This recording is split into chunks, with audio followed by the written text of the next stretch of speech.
Welcome to Quality Violence Cinema. Today we have our topic episode that we've been waiting for forever. I know we have announced it a while ago. We have the sexploitation topic, which includes an insane variety of different subgenres and just straight porn eventually. And it goes on and on, but we have so much to talk about that I'm with my beautiful co-hosts, Christian and Goblin there. Good morning. Good morning. Let's talk about sex. We're going to talk about sex and dicks and boners and people who didn't want to be involved, and that might get a little dark at times. But and taboo, a lot of schoolgirls and some ruffies, some of the harder stuff to watch. Oh yeah, Yay! There's and the stuff that you watch to get harder. So covering all variables. That is or true. If you just want to laugh. Oh my god, yeah, some of these are hilarious. No, but yeah, we're gonna kind of jump through like a little bit of the history, touch on a bunch of different movies and a bunch of different subgenres that we'll just kind of touch upon. Some other topic episodes we might get it a little more detailed into like different specific subgenres of sexploitation. Like Nazi exploitation is basically just a subgenre of sexploitation at this point, because all of them are as well. Like there's not one that's not. I can't even think of one. Then women in captivity, we'll do a whole separate thing. Yeah, and we're probably not going to touch on any of the Japanese sexploitation just because pinku is its own thing as well. So we'll be sticking with mostly European and American sexploitation. A lot of European. But yeah, fucking A. Let's get into it, boys. So where should we start? I think we should start with the 1920s with some of the fear films that kind of brought sex to the front in certain ways. Yeah. I mean, as soon as there was a camera, there was porn, and even if it wasn't like publicized, people were making their own private things even in the earlier days. 6-second reels and stuff like that. Yeah.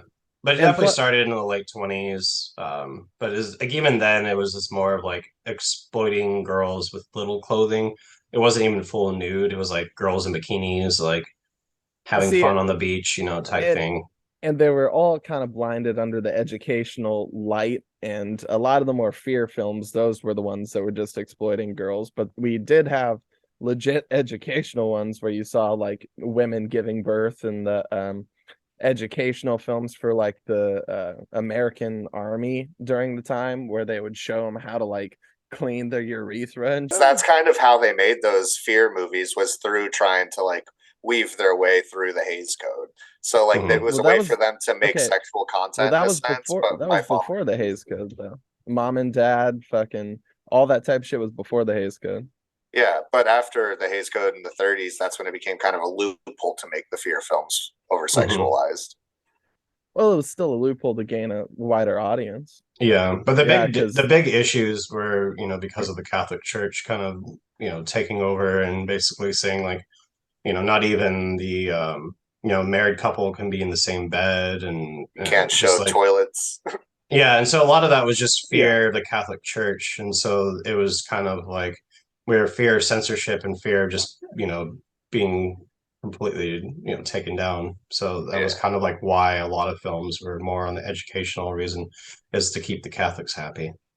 But I mean, it also like differed from town to town, because I mean, like we think of censorship on a way broader sense now. I mean, back then they would literally just travel through towns and with their reels and play their movies. So they were more worried about censoring themselves based off of what town they're around too. Yeah, because I mean, at the end of the day, they would end up with like 10 different cuts of the same movie just to placate each town that they went to. Like, oh, we have to remove this part, but this town allows this, but this town you have to take this out, but we can show this. Like, so that's why like a lot of these older ones, there are so many different cuts of them, and some under different names and all that, was just so they could get an audience while also still following the law. Yeah. And I'm touching on like a way future topic, even though it's not really a whole topic is exploitation, but like that makes me interested on like, especially like companies like Vinegar Syndrome, like they just find these film reels, and I'm wondering if we ever actually like got the original cut of some of these movies. Like I would like to see like the actual boxes. I know I have one of the real boxes, and the stickers. Vinegar is pretty good about trying to give the actual full cuts on things, and if not, they'll give it as a bonus feature, so you can kind of do whatever. Well, yeah, but But some of these films they literally just found and then never heard anything about. Like they had to kind of search for some history, and some they don't even find any history about. yeah, kind of like Bat Pussy, where it's like they have no idea what exact year it came out. You know, it's Yeah, like 70 something. 70 something. Yeah, Yeah, but then no, going back into like sexploitation and keeping kind of like a positive morality and keeping everything pure, it was just definitely like that. Bad girls become whores and drug addicts, you know. So it was just kind of like that passive scare. It was like, They were no, no, definitely no. like a black and white, like, this is good, this is bad. If you do this, you will get AIDS and die, yeah. before AIDS became a Mhm. big It thing. was But like, such a It was like fucking syphilis extreme. back then. It was yeah, it like, was syphilis back Yeah. then. Yeah. But yeah, yeah, no, it was a very big, just like fear mongering. Like, it's like sex panic before the satanic panic movement. Of like yeah. they're holding hands in public, fucking whores. Like, See, Well, it was I also a think big anti-drug thing too. You know. yeah, I think it yeah, was a because a lot of panic of it, the like societal system is kind of collapsing. Like the whole family dynamic to where your kids need to do this specific thing. They can't have sex before marriage. They can't do drugs. Like the extremism that it took. Like these type of films are a little after like the mom and dad ones, because the actual fear films, but like it seems like they were meant for kids to watch. I mean, are you trying to brainwash like the 20-year-olds too about Mhm. that, or like Well, a lot but of I them were using also the same exact cuts of things too. That it was almost like they had this script that they were trying to push, and it was almost exact replica between movies, or they're yeah, trying to push a product like the book Art of Love. You know, it was oh just god, like yeah. yeah, just trying to basically sell product on alongside the film. yeah. Well, I mean, that's the major thing about exploitation is it's all about marketing, all about selling shit. I mean, they But didn't so we ever. can say that a majority of these like, fear mongering films were in the 20s, and then kind of in the 30s it kind of became, because kind of what I'm thinking is like, was there kind of like a small cultural shift with the roaring 20s coming through and people like drinking and partying and all that It was kind the of led into war the that movie of changed it. the 30s. Yeah, the Yeah. war. Yeah, because then it was like it was more propaganda than selling a product. You're more like Yeah. then it was more fear mongering, you know, like the Nazis using propaganda and stuff like that. So basically uh, nudist movies to try to showcase like the purest, people and like in their naked glory.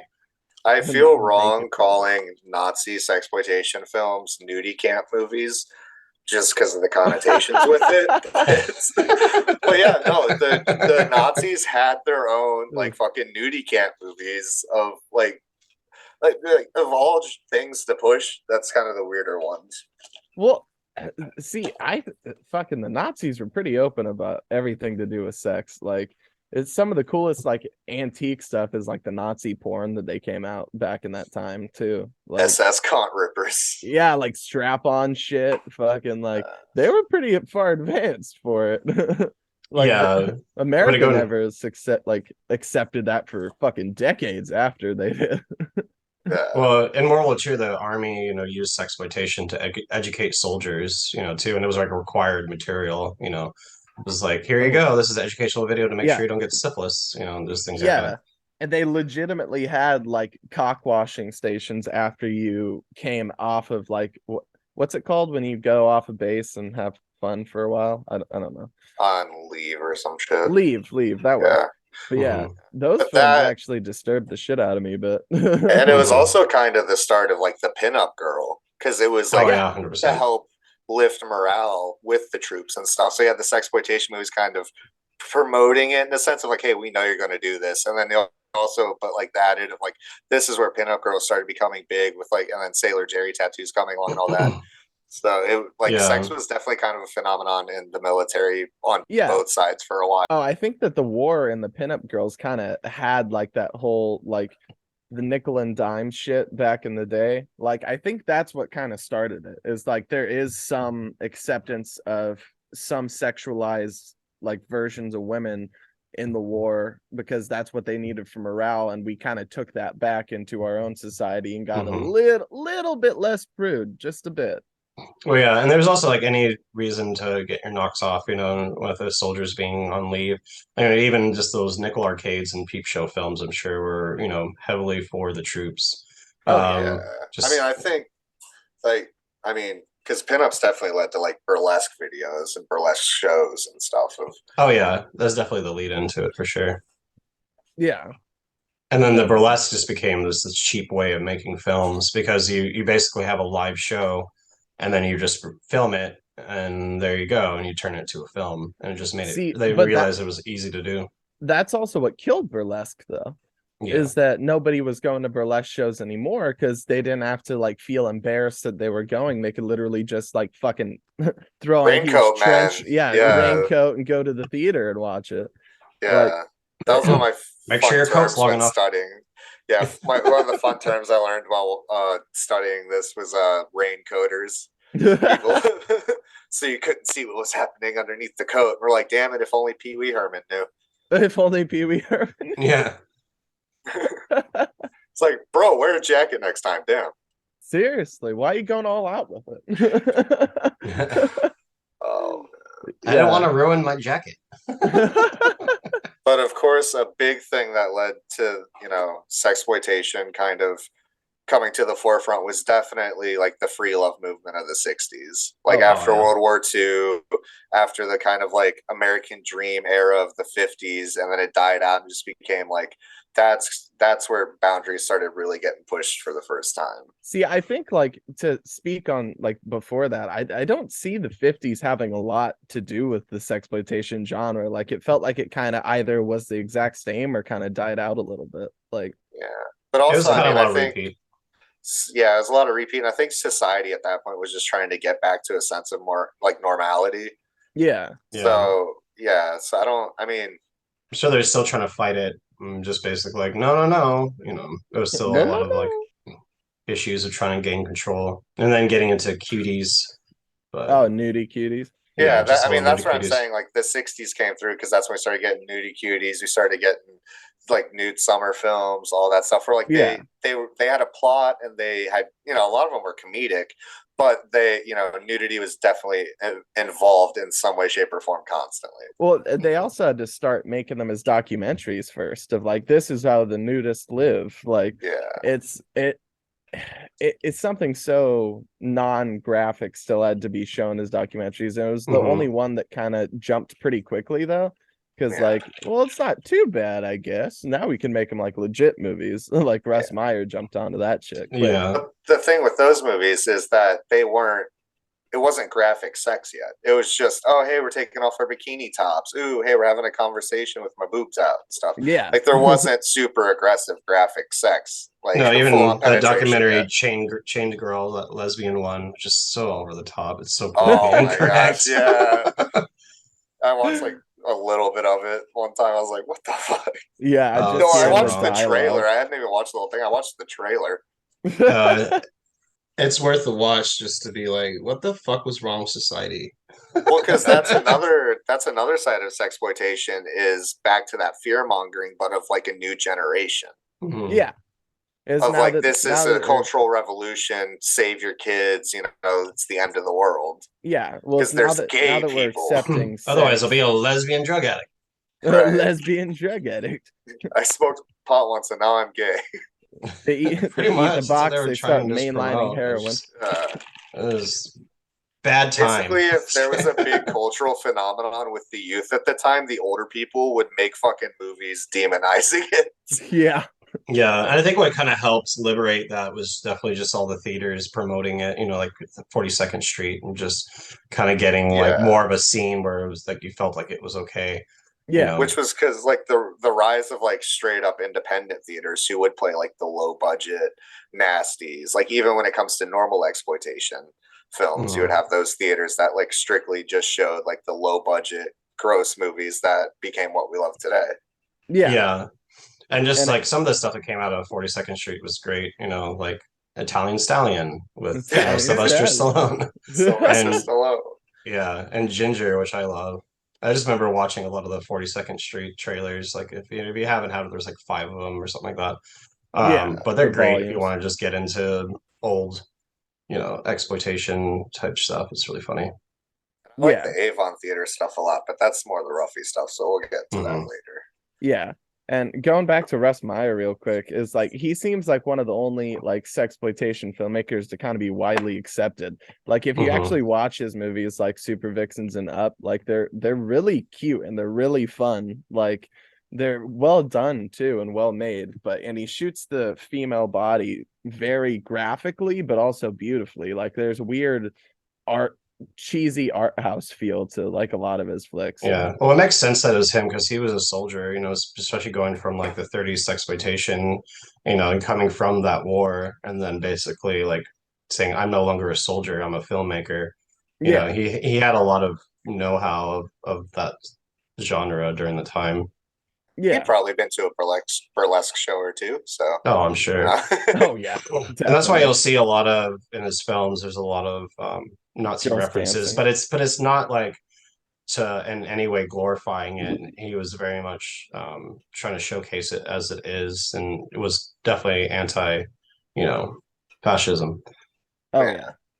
Yeah. and But of anti-commie. But course, I mean, of course, though, coming up, because I mean, we're working our way through the 60s.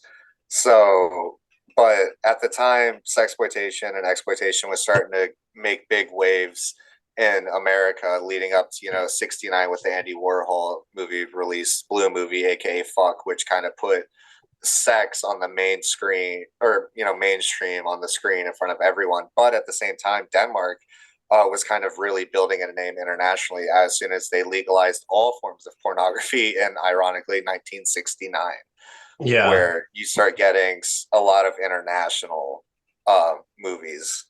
yeah, and a lot of places were just putting out porn through Denmark, even Yeah. if they're America, or in America. Yeah. Yeah, and it's crazy like how accepted Andy Warhol was too. Like if you look at some of his other just like short movies, like you got a guy getting a blowjob from another guy, but it's just his face the whole time. Yeah. Like and he produced a lot of sexploitation movies in the future too, like the fucking Andy Warhol's Frankenstein. Like it was another way to even market to a wider audience and get more money. It was another way to exploit the genre is by adding this huge name to it. Yeah. Oh, yeah. I mean, at the time, he was kind of taking over the entire art world, so he could do what he wanted. Oh yeah. But And He could do no wrong. yeah, but at that time, like everything was black and white, and there was a big reason why is just because Kodak had a copyright for color film, and if they had got their hands of trying to push it through to put through color, they would just destroy it. yeah, Yeah. And and that was so. There's a lot of movies that have been lost due to Kodak being petty. Oh yeah. Which thank God they lost the patent because fuck that. right, well, like the next year too, it was like Yeah. after 1969, like 1970, the copyright ran out, and then there's a boom of the porn industry. Yeah, Yeah. obviously that couldn't last long though. They can't be the moral arbiters judging what's right and wrong. Like One it's camera company that nobody uses anymore. hey, Right, I still use Kodak. that Fuck makes So you. sense. no, but that definitely with Kodak losing the copyright on that, that was the explosion of what sexploitation of the 60s would blow into would be the golden age of porn. But where it was legitimate movies with like trained actors and stuff making sex films with plots Yeah. that were like respected and loved by a lot of people. Like definitely starting in with Andy Warhol because that was the first like nationally released movie in the United States that had graphic sex in it. And that movie definitely started the conversation with a lot of like celebrities where even like Bob Hope is talking about sex on his TV show, and it leads up to the 70s. Last Tango in Paris, Marlon Brando stars in a fucking erotic drama that gets tried like so much controversy surrounded it. The director ended up like doing time and lost his rights for like 5 years where he couldn't vote or do anything. He did like a 4 month probation prison sentence in the United States. I went through the Supreme Court, and I actually haven't seen the movie. I know you have, Bones, It's but amazing. apparently the biggest controversial scene was an anal rape scene involving butter.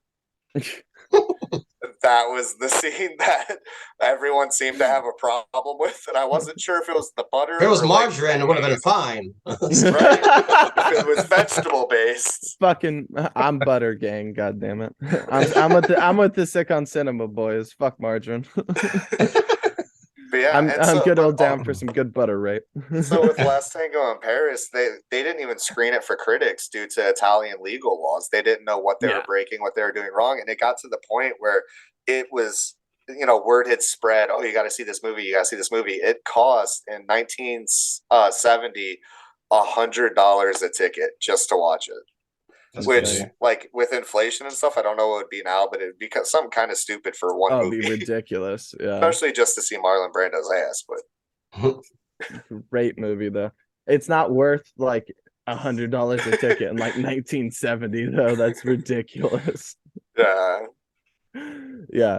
No, but that's something that like I'm not sure how many like of the like foreign like Italian stuff we actually got over here like at that time.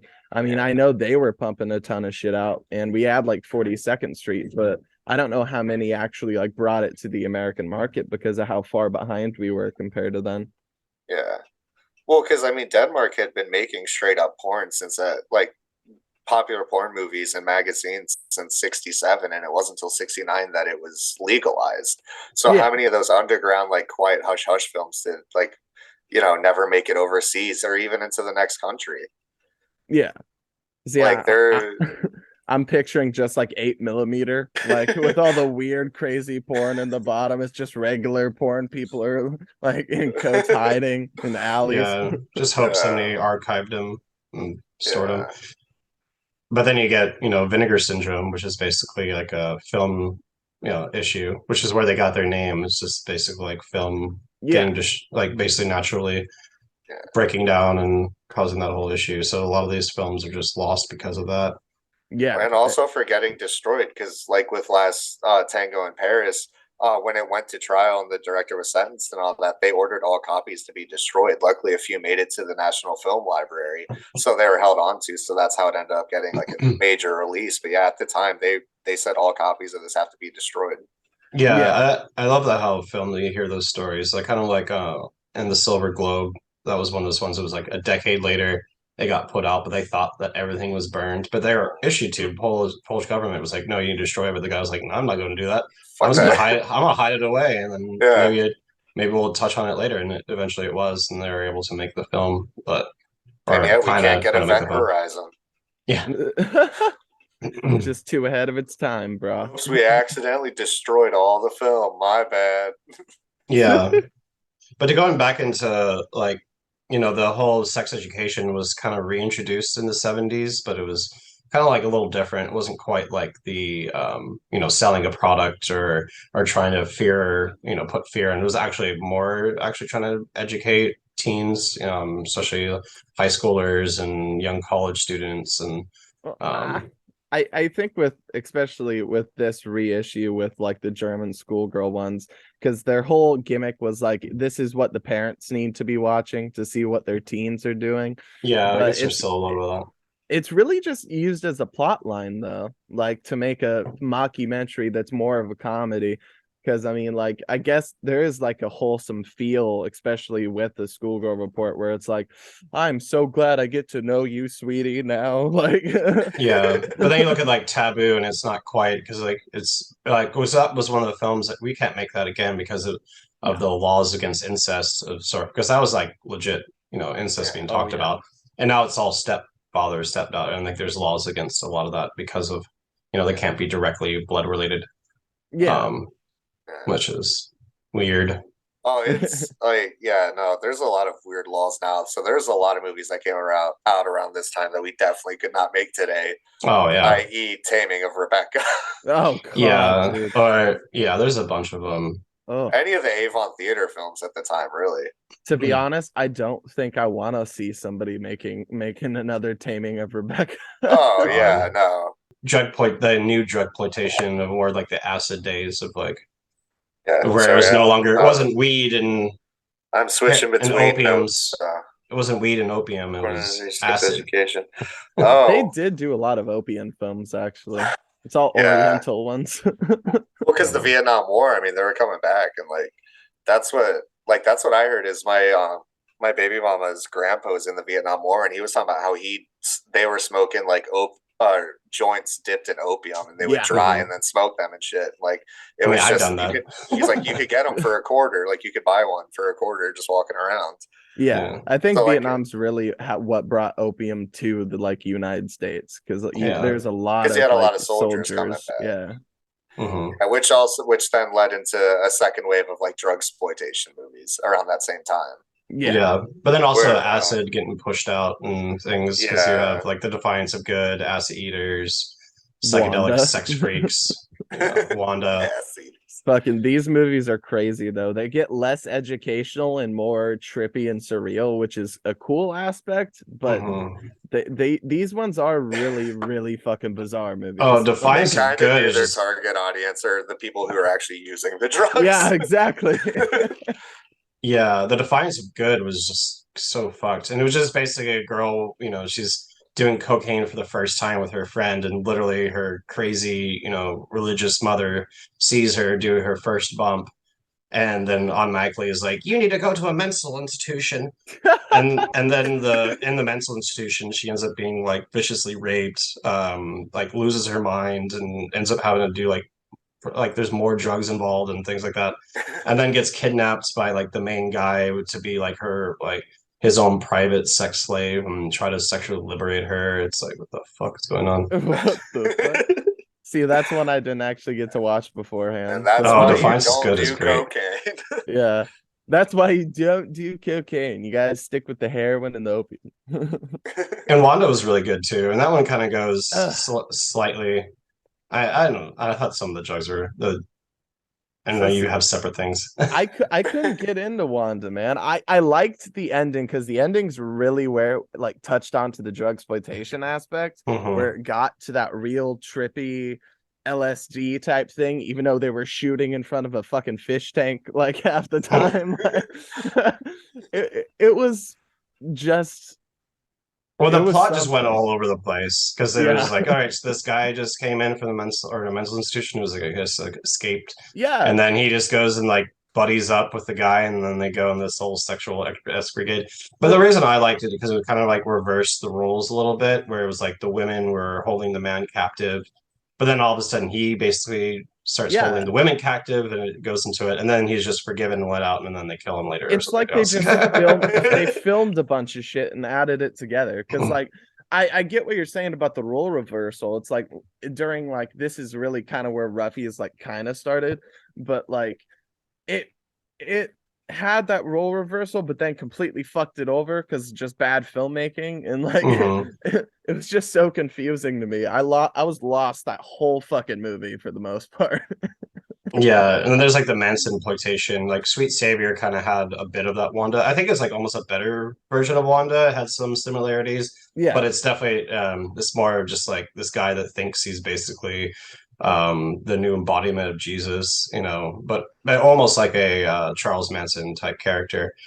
But he just kind of goes and has this massive, sex party orgy, but then ends up just killing them. But you can tell it's a reference to the Manson, because he calls them all pigs. Yeah, they just didn't want to touch on it exactly, because it did come up very close to that time. I mean, to be honest, like the whole Manson thing with it happening kind of pretty much said, hey, everything we talked about in this drug movies is 100% real. Here's a bunch of people who are out in the woods, did acid, and then fucking murdered someone. Yeah. Or, quite a few people. So it kind of give credence to like what they were talking about the whole time, even though there was a lot more shit that went into it. But at the time, people were still in that black and white thinking, even though the movies weren't being as black and white about what they were doing. So so that's when the Manson exploitation kind of blew up, because it was like, here's what we've been talking about. We're going to make 100 movies about it, but we're not going to say that we're actually talking about that. Yeah, it gave a hint of reality to their extremism. Yeah, which became like a lot of cult films, like not cult movies, but like movies about cults. Yeah, and I mean it is cult films too, because that's when it jumps into the satanic like area, like. Yeah. Is that same exact era where we had like human sacrifices and psychedelic sex drug cults and crazy shit like that. Right. Yeah, and the cult was definitely one that almost got lost and apparently like destroyed in a fire, but then the only one that exists is like a German language overdubbed one with no subtitles, It's Yeah. like And see, we were talking about vinegar syndrome, but that's another detriment to old film is that it's extremely, extremely fucking flammable. Like, yeah. we lost a lot of them to fires. Yeah, because they even had that whole thing. It was like, oh, those films you can't put those on the bus. So like people couldn't even bring them in public transit because Yeah, it might cause issue. So Yeah. yeah, they were so volatile they had to drive them everywhere. yeah, one of my favorite sexploitation films are when they're starting to go sexual musicals, like Fairy Tales is absolutely phenomenal. That was actually one of the first sexploitations I saw because it was when Cult Video, basically they were making a lot of those VHSs that were just put out in like Hollywood videos and things like that, or like the Yeah. more underground or places that had like a porn room in the back, type thing. See, Um, it's definitely like added into the genre too a little more because it's a lot less graphic, like especially even for mhm. this time era. Fairy Tales is amazing, by the way. The fucking dialogue is just golden. Like I love the characters, I love the actors. There's a bunch of great, pretty big actors in here actually. Mhm. But I'm pretty sure it was an actual like conceptual sequel to Alice in Wonderland, though, wasn't it? Yeah, and then Cinderella had a lot of the same Oh actors. Like no, the guy, the main black guy in it, he was in both, but in the Cinderella, he was a fairy Mary, kind of thing. then maybe it was a sequel to Cinderella, I'm thinking. I'm Yeah, pretty sure that they're more correlated, but that and there's a lot of like similarities in all three of those, like the fairy tales, Alice in Wonderland, and Cinderella.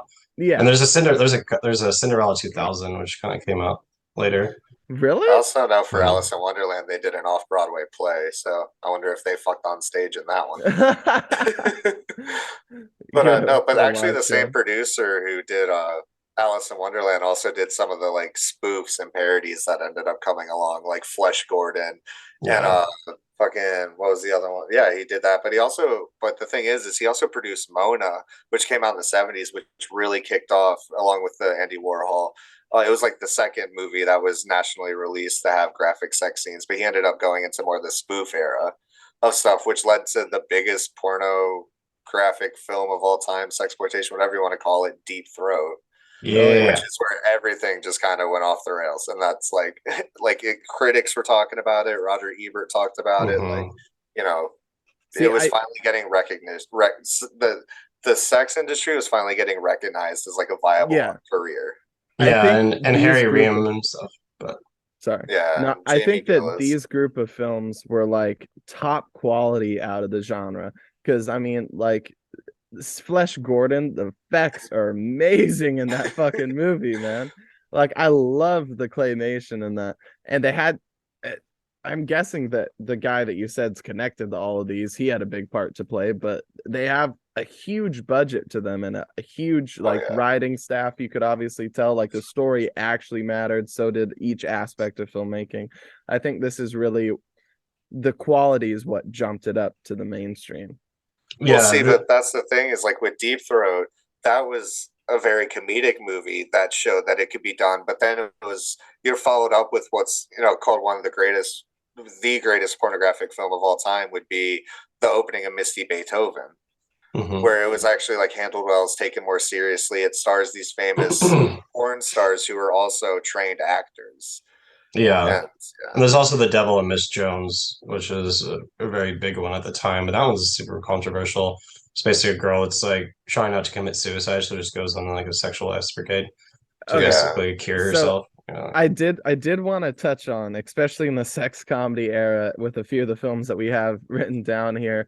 Like I love Booby Hatch a lot, but some of the jokes do not age well and they're a little disturbing. Like Yeah, the rape scenes in Booby Hatch that are played like a joke, like are they're pretty they don't age well, is what I'm saying. yeah. And then you go into like Linda Lovelace and just all the stuff that she started, Oh yeah. and just like just kind of exposing the whole sexual porn industry during that time. yeah. But I she mean, used to make some she comedies after too, like Linda Lovelace for President. Fucking hilarious. Some of the jokes don't age well now either. There's a lot of racist jokes. They're like, oh god. Oh no. But do you know what is a movie that aged well that we should remake sometime? What? The classic Pussy Talk. Oh god, Pussy Talk is amazing. And there are already, you said there are what, 2 more sequels after that? The Wasn't Pussy the Talk ass 2. one? I thought you said Well, there was 2 or 3, Lula's but talking ass is Jess Franco. yeah. Oh, is there it? we go. Okay. Mhm. Yeah. No, but I do want to touch on this one too, because if you guys really want a recommendation for me from this whole episode, Heterosexualis is an amazing sex comedy that came out You're during welcome. this time. I know. Thank you, Right? We Christian, wouldn't for have showing known. it. Yeah, but it's literally, it feels like early John Waters, and it is so fucking good. Like, you just need to watch this movie, and it is constantly entertaining. Like, even in the last part where it is getting a little more sexual, a little more drawn out, that you still are so entertained because of the character that's thrown inside of this, and it is so worth your time. Oh, there's a bunch of good comedies, like Thundercrack, which is a good one if you want to get into something that's kind of off the wall and funny. Yeah, that one's great. I wanted to rewatch that one. It's been years since I've seen it. Cheerleader, talking back from outer space. Oh fuck yeah, one of my favorite pornos of all time. Yeah, dude. That Yeah, movie's that was great. I've actually, I've seen it, of course, but when I did, me and Christian watched it, and we watched none of the fucking scenes. We were literally just skip the fuck scenes and be like, all right, check out this dialogue. All right, look at this set. All right, watch this acting. Like, it was. Oh, that's great. It's just thoroughly like an enjoyable, like, dumb movie. Oh, it's so fun. And there's a few that are all done by that production group, and they're all great. Yeah. Okay. Let's jump into fucking Jess Franco and Jean Roland, or Gene Roland, whatever you want to fucking say his name. It's a couple different ways, but I personally fucking love both of these filmmakers a lot. They jump all over. They're fucking they traverse through all fucking genres of sexploitation. They go from hardcore with what's the hardcore Jess Franco movie you told me to watch for this? I'm drawing the blank too. It was actually apparently the first legal one in Spain. Lily and the Perverted Virgin, a hardcore movie that wasn't hardcore originally, but soon as the laws changed in Spain, Franco was like, yep, we're shooting porn for this right now. And it actually worked. Some of the things didn't age well either. I'm not going to tell you, just so you could actually watch it. But yeah, and then Jean Roland, Fly Me the French Way. There's a lot of great classic sexploitation movies they did, but they jumped all around to hardcore, to non-sexploitation, to sexploitation art house. But yeah, How to Seduce a Virgin. Yeah, and that the actress, just Franco's wife, Lena Romay. Yeah, with the Rolls-Royce baby and stuff like that, and which is definitely kind of it's not the best, plot. It's pretty basic, She's just basically going around asking to be escorted in her car, and then just picks up random hitchhikers and fucks them. See, I think that one's more interesting because that's one of the only ones, especially hardcore ones, she was in that she wasn't with Jess. Because that's actually not a Jess Franco movie, which is rare to see. Yeah. But the thing is that I kind of just realized, but we keep saying like, oh, the jokes haven't aged well in this. Oh, the jokes haven't aged well in that. But it's like, even as porn and sexploitation became more mainstream, it still dealt with taboo topics. Just like the drug exploitation of the 20s and 30s that led up to it, where they're like, it wasn't just, oh, don't do drugs, but it was like, don't do drugs and racism, or don't do drugs and something else we disagree with. Like with Lily and the Perverted Virgin, it wasn't really about the jokes or context per se. I'll just get into it because she's not a part of the actual sex scenes in the movie, but the main actress is legit like 16, 17 years old in this. Well, nobody tells me nothing around here, so I just sound like a damn fool. But getting into like classic films, you'll see that a lot occasionally. What kind of Tracy Lords bullshit is this? It was basically kind of the Tracy Lords thing. It's like no one asked enough questions, really, except speaking of that though, like it is more of a morality thing to do with other cultures. It wasn't a big deal. I mean, it was never a porno originally, and so the whole movie they shot, which is actually pretty a great movie, is legit. Major actors in the scene. We were hitting Lena Romay. Jess worked with a lot of them. Soledad Miranda, fucking I just had another one. Oh, Harry Ream, who was in Harry Forced Ream. Entry, and quite a My few other things. all-time favorite actor, Jamie Gillis. Yeah, legendary. who Dracula was, Bites, Water Power, and they're in quite A a lot few of that. films together. I think Sleepyhead, they're both in that. he was in the Yeah. opening of Misty Beethoven. hmm He was in a lot of the popular ones. I mean, he was the biggest porn star of the 70s and 80s. Of course, competing with John Holmes, who everyone else knows. But John Yeah, Holmes but you played know. second fiddle to Jamie Gillis in Dracula Bites. John Holmes is a doctor, and fucking Jamie Gillis is Dracula. Oh yeah. Yeah. Oh, John Holmes. Because that was like a whole 3D porn time. They were like actually that was probably, I think, one of the first ones to kind of start doing 3D were actually porns. Yeah. But there was I like believe John it. Holmes being like, "You in the third row can mean the shadow of my long shalong." Dude, that's amazing. You I gotta poke want to your watch eye out, that. kid. Can we rent out a theater? I'll I find you wanna that do that. trailer. It's hilarious. That All the is John Holmes amazing. trailers are great. Yeah. Hell yeah. Yeah, Lena Quigley is definitely someone to mention that was in quite a bit of Sexploitation, but she's oh just got yeah. huge into just being a scream queen too, Well, and to just be being into honest, lots of sleazy she horrors. she would get completely naked the entire time. So she of course started in Sexploitation and then jumped on to cheesy B horror movies, and she's Yeah. still working today. Like Mhm. she's definitely the most popular, I would say, out of like the whole Sexploitation genre, even though And then she didn't go that far into it. yeah, and then Yushi Dygard. She was the well, apparently she's a Swedish model, but she does a lot of plays off as being that German Oh, the one girl. we were She was in talking the about from yeah, Ilsa, Oh, the Elsa. Gotcha. yeah, she was in Elsa. She was in a Russ lot of the Myers, Rushmeyer films. I Kentucky saw Fried SS Movie, apparently Hellcamp she one was time. in. Kentucky Fried Movie's the best. Yeah, but she's Hell in yeah. quite a bit of stuff. Okay, speaking in who's in a kind of bit, because this is a movie in the next topic, but that little dwarf from Sinful Dwarf, like I love that dude. He was a legitimate good actor, and if you watch Fairy Tales, he's one of the little dwarves. Like his face is so recognizable. It kind of looks a little fucked up, and like, But we know how many times you've watched Sinful Dwarf. oh, I've seen it so many times. But yeah, Sinful Dwarf is one of the only ruffies that actually fuck with me. Like the needle that's all broken and shit, and he's still like putting it into her, and like he's like panning like a dog every time he fucking like injects heroin into girls. Yeah. Yeah, it kind of reminded me of that whole scene in Pink Flamingos where they're in the dungeon. Oh Kind of yeah. reminds you a bit of that, where he's just like, jizzing in his hand and putting it into the girls. Like, Sinful Dwarf is an American Denmark co-production. And so basically we got the actual Yeah, it's a movie Danish version. film. I could have just looked at that. Yeah, fuck you. No, but basically we got the movie version and they had the triple X scenes added into the film it was a itself. different name of a film too. It was just called The Dwarf.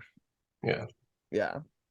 And then there was an alternate US release that also changed the title called The Abducted Bride. Yeah, that's the one I was thinking. Yeah, The Adopted Bride is like a whole different name. No, Yeah. I'm sure there's tons of AKAs on a lot of these films too. Oh, Yeah. absolutely. I feel like they're Al Adamson films where it's the same movie under like 5 different titles. Think about it. Like they had different cuts and different reels, but like some of these movies could actually been talked about. So if you could change the title, you could probably show it in a place that it wasn't allowed again. Well, kind of like the Manson Massacre versus the Cult. See, a bunch of the major labels though, they have a lot of films that correlate too with like all the different ones we were talking about. Like which one do you want to start? We could start with fucking Vinegar Syndrome with Sex World. And which one of you said? Something had a corresponding with this. Dracula Bites was Vinegar Syndrome, the 2-disc special edition. Yeah, I don't own that one. I do. I like Jamie Gillis. Bringing up some of the major labels though, because they've touched on and they've released a lot of sexploitation cinema that I don't think we would have ever gotten without them. And I mean, especially Vinegar Syndrome is definitely my favorite out of all the different companies that put them out, because they're revolutionary technology to save film, and they're fighting against their same thing that they named themselves after. But they had crazy stuff like the lost films of Herschel Gordon Lewis, the movies that started his career, was like sexploitation and porn. Like and then he became the godfather of gore. Yeah, and he actually made a damn good fucking Western porno though. I actually really like it. Linda and Abilene. And then like Lloyd Kaufman's first movie was a fucking thriller porno called Sugar Cookies. Yeah, and there's a bunch of great ones that we talked about here. And you got started with a lot of cool things like the art house collection that inspired like Andy Warhol. Andy Warhol talked about this one, fucking Wakefield Pool's Bible, the first like kind of gay version of the Bible a little bit. And it's actually really, really entertaining. But you jump around to like the Italians with Massage Parlor Murder, which would be a great fucking jump to Blue Underground, who's just amazing with Jess Franco, Tinto Brass, any of the Italian sleaze, basically. Blue Underground fucking rocks the boat. I like Blue Alpha Archives is one that's really good, but they do more to the ruffies and kind of catering to a lot of those films. But there's tons and tons of Blue Alpha Blue stuff, and I love most of it. I was gonna say, Massacre Video doesn't really do a lot of that stuff, but they do have a really good Avon triple feature of Forgive Me, I Have Sinned, which stars Ron Jeremy as a rapey priest. Go figure. And it also has like Pain Mania, which is like a pseudo documentary about the underground bondage scene in New York, hosted by Phil Prince's daughter. Like, so, and then I forgot the third one. I think it's not The Taming of Rebecca, which is the other big one that Avon did, but it's one of them. But like, it's a really good transfer. It's a really good like triple feature Blu-ray for the old Avon Ruffy stuff. So there's definitely some time when horror and porn kind of mixed, which was kind of interesting. There's a few like Porno Holocaust, which is not good. I mean, the director's legendary, but it's a horror and a porn, but it doesn't do a good job in either of those. it's too long. It's like 2 hours and 30 minutes. Yeah, similar like Beast in Space was another one that was kind of like in that realm. Definitely a way better. The costume is over the top. Is basically just like a goat guy running around, but it's interesting. But Hardcore now, that one's awesome. I definitely recommend you pick up. Massacre just put it out, and so if you have a chance, definitely check that one out. And not to be confused with the Sam Hell release, but that if you want to get into sexploitation, support that too. Yeah, support that too. He's definitely kind of one that's bringing a lot of that. And one name that we didn't get into is Richard Kern. Richard Kern is a huge name in the sexploitation world, and Sam definitely has taken some inspiration from that.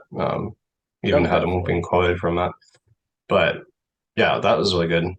And that one kind of goes into the horror too, because some of the aspects has a definitely kind of like a horror theme to it. There are borderline ruffies in some of them. But one of the weirder horror ones that I've seen, definitely though, I've mentioned it before, was Dracula Bites, because it takes place in the year it was made, but yet apparently nobody's read the fucking book. So when this dude comes in with like his 18th century cloak and cape and speaking in his fucking weird dialect, no one's like, hey, that's kind of weird. Like they're all just treating it like it's semi-normal as like people are dying and disappearing, and they're like, what if it's that weird guy who moved in? I'm like, oh, the one wearing the frilly fucking shirt under like a suit with a fucking cloak, like that. No, like immediately you would probably that one's a fucking weird one. And there's a guy who gets off by crushing apples in his hands. Like he's literally talking to someone for like 5 minutes, just throwing the apple in the air, and then he bends them over, fucks them, and then like crushes it as he's coming. And I was like, okay. It's so fucking like a lot of the horror porn, definitely, though there is no horror, it's more horror themed than actually being like a horror movie, but that's one of the weirder ones. But yeah, then you kind of, the more horrific ones aren't even horror themed, they're just the ruffies. Now we're gonna get into some of the rough stuff. The real rough stuff. Yeah. Jesus. Yeah, not necessarily roughies, just they're rough. They are rough. Yeah, I think I know what we're talking about. Okay. So yeah, you bring it up, man. You're the golden roughy person right now. So I've mentioned multiple times about Avon Theaters, Phil Prince. Basically, they were making movies that we've been discussing this whole time on the way more extreme end of things, to the point where like even 30, 40 years later, they're still, some of the most controversial pieces of pornography ever made. And that's the stuff like Taming of Rebecca, Forgive Me, I Have Sinned, Pain Mania, as I discussed before. Like, it was literally just to be the filthiest and dirtiest filmmakers they could be. And they're shot horribly, they're edited horribly, the audio is awful, but it adds to it. It makes it seem that much filthier, where it literally is like, all right, here's two dudes and a chick in some basement, and they're role playing some horrible things that you should never role play. Yeah. Yeah. The Taming of Rebecca literally stopped my preparation for this episode for a couple of days. Like I was watching constant sex shit, and then the beginning, just the dialogue in the beginning. Scene, yeah, you don't even have to watch it. You can just hear it and you're like, cringe. Seriously, dude. It's definitely rough. But it's beyond ruffies. Like, it's just straight up filth. Same with Forgive Me, I Have Sinned, which stars Ron Jeremy as a priest that accepts abused and sexually assaulted women, and then he does the same. So but the whole Phil Prince, Avon Theaters, basically anything Avon Theaters put out will be some of the hardest, nastiest, disgusting shit to watch, just for the content alone, let alone how rough it looks, how like the sound quality, the editing, all that. Yeah. And touching on like the hardest that ruffies get, we got fucking your favorite too with Jamie Gillis and like Water Power. Yeah, Water Power is definitely a rough one. Because that one is not just hardcore sex, but it's pretty violent too. Oh, like, if you can watch the uncut, like, just, I mean, not even the enemas themselves, but like some of because it's based off of a real true crime case. Yeah. So, but basically, after all of that, Jamie Gillis ended up getting sick of the way the scene went in the 80s, where it kind of stopped being artistic and it was more just, it was porn as you know it now. Oh, here comes the pizza guy with a large sausage. Haha, isn't it clever? Like, then that was kind of the point where anybody could do it. Nobody really cared about the art of it. It was just a quick buck. And I feel like that's really where it died down. And it went from being movies to being porn. To being clips, yeah. Was definitely like the 80s, which is when Gillis started making his Gonzo home movies and stuff, like On the Prowl and Humiliation of Heidi, Walking Toilet Bowl 1 through 4, like, because he just got sick of the whole Hollywood thing and how it was treated. So one that I liked a lot was Lust Inferno, which is, so it's basically going back into that taboo, but it's like basically like a family, and it's like two daughters, and they're trying to explore their sexuality, but one's not quite, she's shy, so she's like, well, what if I go to a brothel and kind of just like work there and try to get my kicks? And so she goes to a brothel, and first client that she gets is her father, but she's in disguise because she doesn't want to give away who she is. And at first she's like refusing any type of money because she sees who it is. She's like, I'll 3,000, blah blah blah, like the most I'll pay I've ever paid somebody, but I want this girl. But she still refuses, so he just kidnaps her, or has somebody kidnap her and get her ready. And then basically there's just this long sex scene with the father and the daughter. And then at the end, he's like, all right, now let me pay you. He's like, you don't need to pay me. I love you, daddy. And he's just like, what the fuck? To be honest, that sounds a little familiar. Like, I feel like I've seen that actually. Oh, it's so wrong. But some of the lines are great, and he's just like kind of just tying up this girl. He's like, you're going to feel the sword of the Lord. And sword of the Lord. That reminds me of one I kind of want to touch on, but it's called Deep Sleep. Have either of you seen it? No, you told me about it. It's a take on, basically it's named after, because Deep Throat was big, so he's like, oh, if I name it Deep something. But it's basically this uncle, his niece dies, and he's always been crazily sexually attracted to her. So she dies. He ends up like fucking her corpse at the funeral. And then after that, he realizes he can't get it up anymore. So he goes to like a therapy type of thing, like a clinic, like as an inpatient, and like they just do all these horrible, like weird fucking things just to see if he'll get hard again. And it's eventually when he gets over the death of his niece that he's able to finally reach orgasm. Dude, I really want to watch that. But that one was crazy. made by a guy, a local politician, one of the or of the mayor, the local police chief. It was basically four buddies sitting around one night, like, oh, you know, if I could, I'd make a porno. And then these guys were like, oh, well, I'll give you money. Let's do it. He had his mom working on it, his family members working on it. It ended up eventually going to trial for the content. And like a lot of people were trying to sue him, get their names taken off of it. But it was basically this guy with a small town dream, and he made one of like weirdest, grossest movies ever. Where like he said that like they understood what they were making, or like, you know, his family members kind of knew, but like he wasn't that detailed about what they were doing. And yeah, it caused a lot of trouble, a lot of controversy. That sounds awesome. Yeah. I need that movie now.